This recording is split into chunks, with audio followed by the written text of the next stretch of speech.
seperti apakah gitu ya semestinya supaya kita sebagai seorang muslim bisa menemukan jalan keluar ketika menghadapi masalah.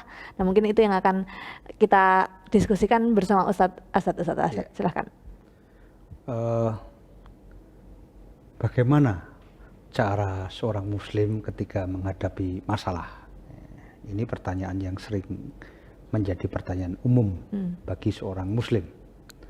Yang pertama adalah seorang muslim ketika menghadapi masalah dia yakin bahwa Allah tidak akan membebani seseorang itu di luar kemampuannya. Ya. Sebagaimana firman Allah, la yukallifullahu nafsan illa wus'aha. Tidaklah Allah membebani seseorang itu kecuali sesuai dengan kemampuannya. Nah, maka ini harus jadi hal yang penting. Jangan sampai kemudian ketika menghadapi masalah kalut, ya, bingung, seakan-akan masalah itu tidak bisa diatasi. Orang harus yakin, seorang muslim harus yakin bahwa dia pasti akan bisa menghadapi masalah ini.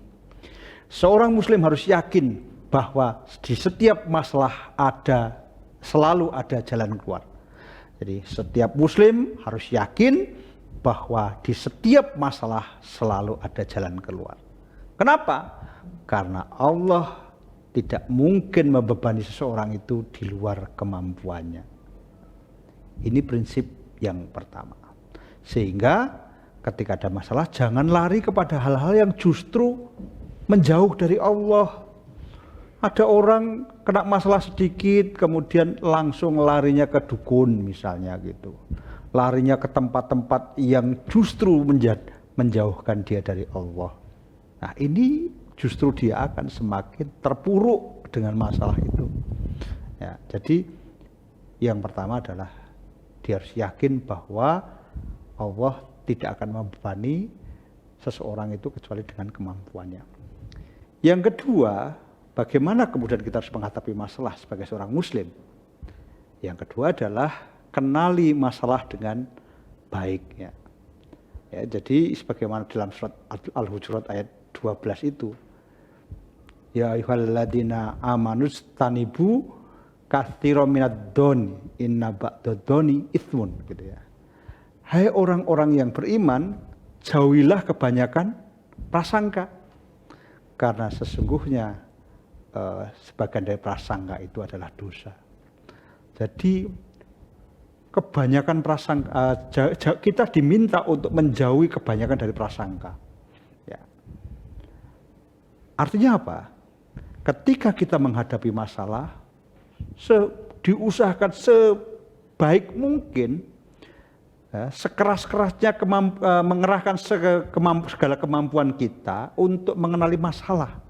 Jangan malah mengembangkan prasangka-prasangka. Apalagi ketika menghadapi masalah kemudian mengembangkan prasangka itu menjadi mencari kambing hitam. Karena kambing hitamnya barangkali sudah lari kemana-mana. Gitu. Ya, jadi jangan sampai kemudian ketika kita menghadapi masalah malah mengumbar mencari-cari kambing hitam.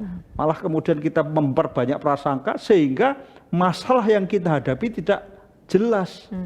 Ya, kita tidak mengenali dengan baik masalahnya. Karena itu seorang muslim menghadapi masalah itu, maka mari mengenali masalah dengan cara yang baik. Masalahnya apa? Sumber masalahnya apa? Kira-kira bagaimana meminimalisir sumber masalah? Kemudian kalau melakukan sesuatu nanti kira-kira bagaimana agar tidak menimbulkan masalah baru, masalah yang lebih besar. Atau jangan-jangan masalah itu nggak usah ditangani aja nanti lupa dengan sendirinya, misalnya begitu. Nah, itu hanya bisa dilakukan kalau kita mengenali dengan baik masalahnya.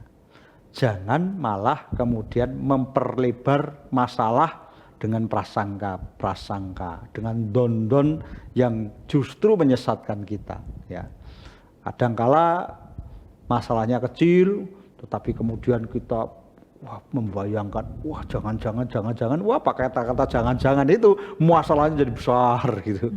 Nah itu jadi menghindari prasangka itu. Maka jalannya adalah kenali masalah dengan baik. Ya.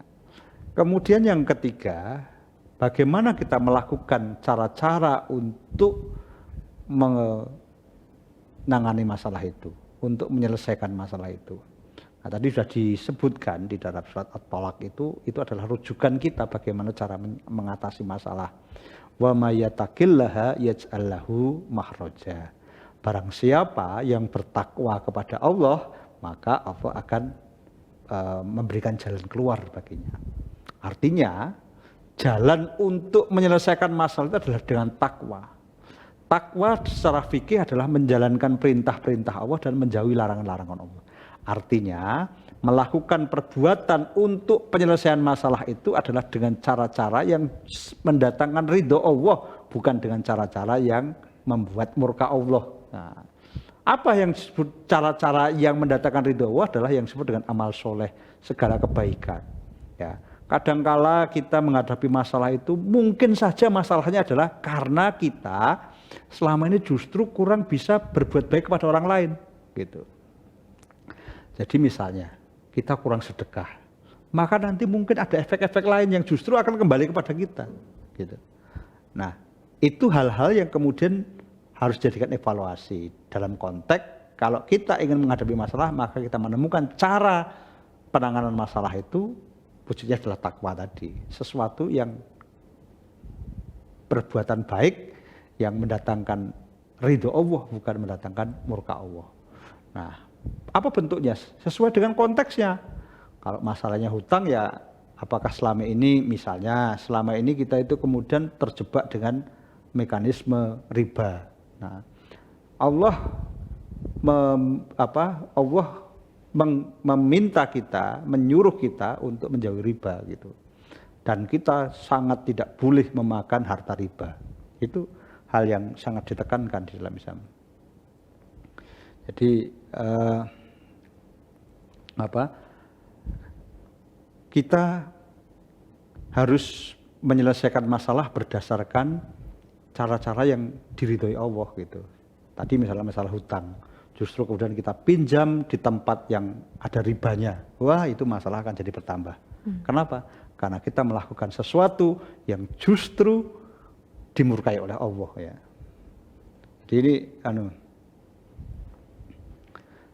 sebagaimana kalau dalam firman Allah itu ya ayyuhalladzina amanu la ta'kulu riba atafam mud'afah.